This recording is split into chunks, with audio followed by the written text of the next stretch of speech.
সড়ক দুর্ঘটনায় কুমিল্লার ১৪ গ্রামের বাতিশা বসন্তপুর এলাকায় নিহত হয়েছে ৫ জন, আহত হয়েছে আরও ১০ জন। চালকের অসতর্কতায় বাসটি নিয়ন্ত্রণ হারিয়ে দুর্ঘটনা ঘটেছে বলে ধারণা করছে পুলিশ। কুমিল্লা প্রতিনিধি হুমায়ুন কবির রনির তথ্য ও ছবিতে মাসুম আলিসার প্রতিবেদন। ওয়ালটন ফ্রিজ কিনে অনেকের মতো আপনিও হয়ে যেতে পারেন মিলেনিয়াল। সেরা পণ্যের সেরা অফার। ঢাকা থেকে আনুমানিক ৩৫ জন যাত্রী নিয়ে কক্সবাজারের উদ্দেশ্যে ভোররাতে রওনা দেয় রিল্যাক্স পরিবহনের স্লিপার কোচ। সকাল ৭টার দিকে ১৪ গ্রামের বাতিশা এলাকায় এ দুর্ঘটনা ঘটে। খবর পেয়ে ঘটনাস্থল থেকে ৫ জনের মরদেহ উদ্ধার করে হাইওয়ে পুলিশ ও ফায়ার সার্ভিস। আহত ১০ জনকে প্রথমে ১৪ গ্রাম উপজেলা স্বাস্থ্য কমপ্লেক্সে, পরে গুরুতর ৪ জনকে কুমিল্লা মেডিকেল কলেজ হাসপাতালে নেওয়া হয়।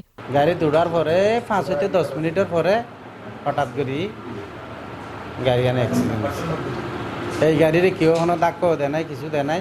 আমরা তো ভিতরে আসছিলাম, কিছু জানি না। আমাদেরকে পুলিশ ওইখান থেকে উদ্ধার করছে। উদ্ধার করার পর আমাদেরকে হাসপাতাল নিয়ে তারপর চিকিৎসা করছে। করার পর আমরা আমাদেরকে এখানে নিয়ে এসে আমাদের বাড়িটা যেন আমরা নিয়ে যেতে পারি। আহতরা জানান, দুর্ঘটনার সময় বেশিরভাগ যাত্রী ঘুমন্ত ছিলেন। নিহত ৫ জনের মধ্যে ৪ জনের পরিচয় মিলেছে।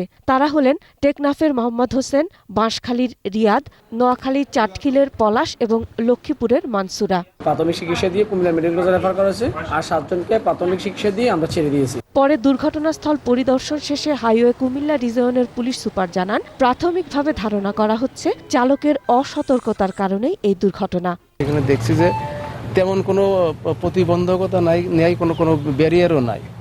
কয়েকটা বাঁশের ঝাড় আছে আর সম্পূর্ণ ফাঁকা রাস্তা।